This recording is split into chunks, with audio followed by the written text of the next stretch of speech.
Em Brasília, o Matheus Chu tem notícias importantes hoje, sexta-feira sem a calmaria, muito mais comum nas sextas, dias calmos em Brasília. Hoje não, tem notícias importantes, começando, Matheus Chu, pela decisão do governo dos Estados Unidos que retirou o ministro do Supremo Tribunal Federal, Alexandre de Moraes, e a esposa, Viviane, da lista dos sancionados pela Lei Magnitsky. Boa tarde. Tudo bem, Stout? Boa tarde, PG. Antes de mais nada, quero dizer para vocês que eu fui enganado, porque essa história de sexta-feira calma não tem se confirmado aqui. Viu? Pois é. Não tem se confirmado. E, de fato, um dia agitado muito em função dessas decisões do Supremo, Stout. Agora, uma decisão que não é do Supremo, mas que afeta diretamente a Corte, que é o comunicado da Casa Branca. Chegou há pouco, acabei de confirmar aqui junto ao Supremo, que a Casa Branca já oficiou, né, a Suprema Corte Brasileira sobre esta decisão de retirar, portanto, as sanções da Lei Magnitsky contra Alexandre de Moraes e a esposa dele, a advogada Viviane Barsi, que tem um grande escritório de advocacia, que inclusive está em meio a uma polêmica agora por ter contratos com o Banco Master, mas que tinha um impacto direto nas suas atividades pelas sanções financeiras da Lei Magnitsky, porque não poderia, né, fazer nenhuma tratativa financeira ou até mesmo econômica junto a instituições americanas. Sem falar no impacto da vida particular, pessoal, né, tanto de Moraes como da esposa, que em função de lidarem com muitas empresas americanas, multinacionais, operadoras de cartão, por exemplo, tinham também algumas restrições no seu dia a dia. Bom, essa lei ela havia sido utilizada de forma inédita aqui contra autoridades brasileiras no mês de julho. Estava em vigor, portanto, desde julho, naquele caso que ficou amplamente conhecido e divulgado, que foi o apoio do presidente Donald Trump a Jair Bolsonaro e uma tentativa de retaliar os ministros do Supremo que, de alguma forma, né, segundo o entendimento do ex-presidente e de seus aliados, estaria o perseguindo politicamente. Trump fez várias manifestações de apoio a Bolsonaro e críticas ao Supremo naquela ocasião. E adotou esta lei, que é inédita e nunca foi adotada aqui no Brasil, porque ela é direcionada a autoridades envolvidas em países com ditadura, né, autoridades que flagrantemente atentam contra os direitos humanos. Então é algo que contra brasileiros nunca tinha sido utilizada. Não está claro ainda, viu, Stout PG, as outras sanções envolvendo não só Moraes, mas outros ministros do Supremo e até mesmo ministros e integrantes do governo Lula, que se refere à ação dos vistos, né? Hoje, vários ministros e integrantes do governo estão proibidos de viajar para os Estados Unidos. Vocês lembram aquela situação embaraçosa que envolveu o ministro da Saúde, né, Alexandre Padilha, que tinha toda uma restrição para participar lá do encontro da cúpula da Assembleia Geral da ONU este ano, em razão de sanções também impostas pelo governo americano. Pelo andar das negociações, tanto de revisão do tarifaço como agora da revisão da Magnitsky, eu acho que é muito possível a gente pensar, viu, Stout PG, que novas restrições que estão em vigor caiam também. Pois é. Como essa dos vistos, me parece a lógica. Mas isso não é uma informação, eu não tenho nenhuma confirmação nesse sentido e o Supremo se limitou até agora a confirmar esta decisão da Casa Branca que foi comunicada nesta tarde. Lá atrás, quando foram impostas as sanções, os apoiadores do ex-presidente Jair Bolsonaro, um grande grupo político, comemorou como um gol a punição imposta a Alexandre de Moraes. E agora é o gol contra, porque está voltando atrás. Se não voltou em tudo, já voltou num ponto importante, que tem um caráter, além do caráter individual do Alexandre de Moraes e da esposa, tem o caráter político. E nesse ponto é um retrocesso. O que foi comemorado lá atrás agora é um gol contra aqueles que apostam as fichas contra Alexandre de Moraes. O deputado Eduardo Bolsonaro, que viajou para os Estados Unidos nessa espécie de autoexílio, né, para buscar apoio do governo americano, ele no início teve muito sucesso, conseguiu acessar a Casa Branca, influenciar diretamente decisões de Donald Trump. Ele, o jornalista Paulo Figueiredo, né, que está lá, que é um aliado e que também tem entrada junto a assessores de Donald Trump. Então, de início, eles sim conseguiram levar as ideias até Trump e conseguiu que ele reproduzisse, aliás, boa parte destas ideias. As coisas começaram a dar errada diante do tarifaço, porque isso afetou diretamente a economia brasileira, setores, né, econômicos e políticos evidentemente se posicionaram contra. Mas era considerado sim uma vitória do deputado Eduardo Bolsonaro ainda, Stout, a manutenção destas sanções contra o Supremo, que me parece que no início era a verdadeira intenção dele, não o tarifaço econômico, né? Mas agora a revisão, de fato, joga tudo isso por água abaixo. Ele divulgou uma nota pública há pouco, o deputado Eduardo Bolsonaro, que diz o seguinte: recebemos com pesar a notícia da mais recente decisão anunciada pelo governo americano.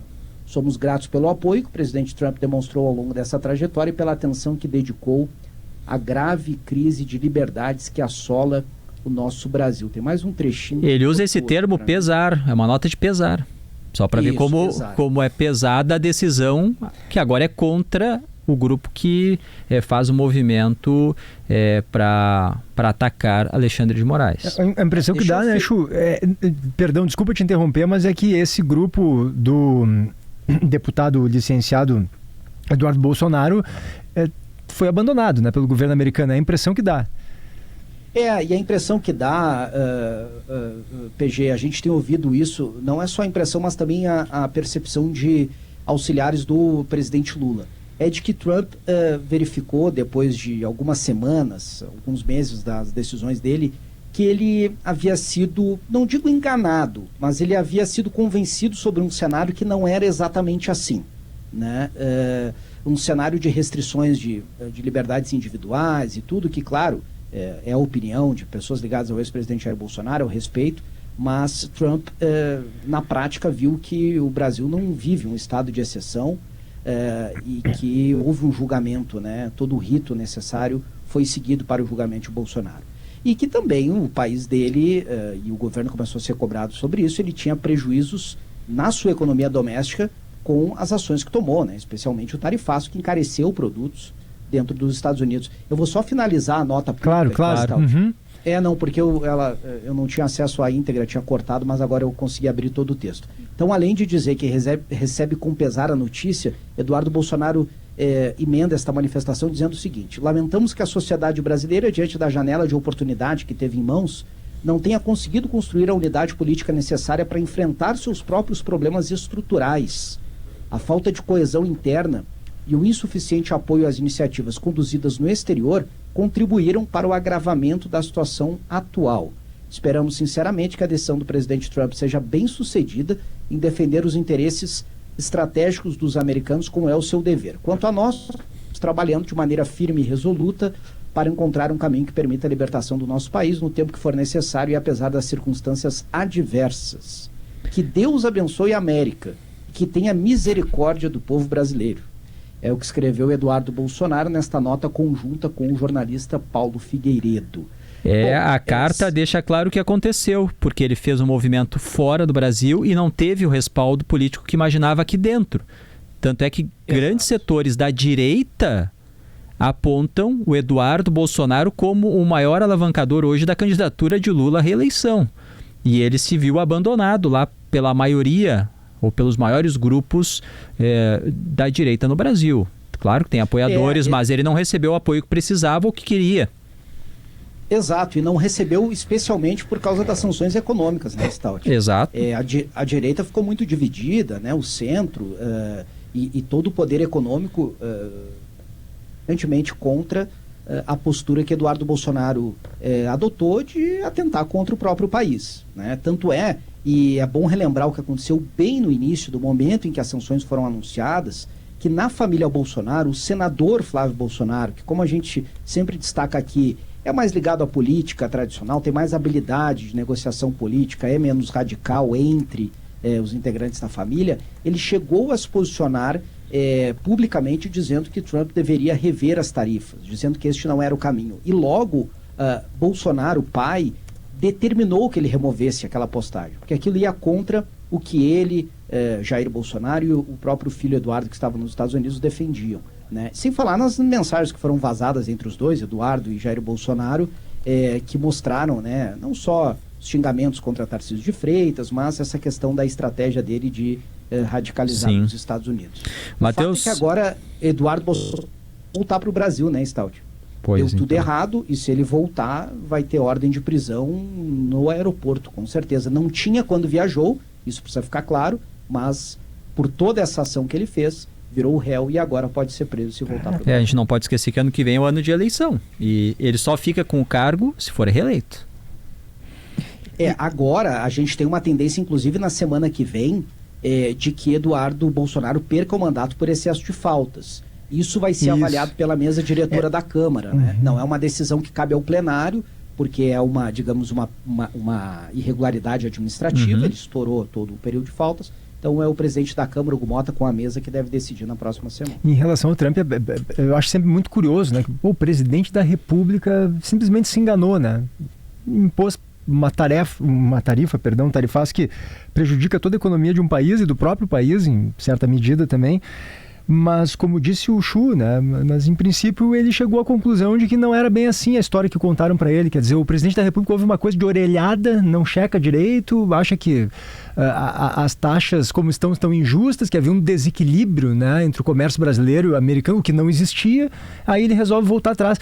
Quer dizer, de certa forma, acho que confirma aquele raciocínio que tem muitos analistas de Washington que usam essa expressão taco, né? O Trump always chickens out, que é algo como o Trump sempre dá uma de franguinho, né? O Trump sempre amarela. Quer dizer, ele começa sempre encenando esse papel de valentão, ele ergue tarifa, ele provoca os adversários, enfim, mas aí quando ele vê que a coisa talvez não seja muito boa para ele, ele recua, enfim, e adota um outro tom, como adotou com o presidente Lula, a gente viu isso.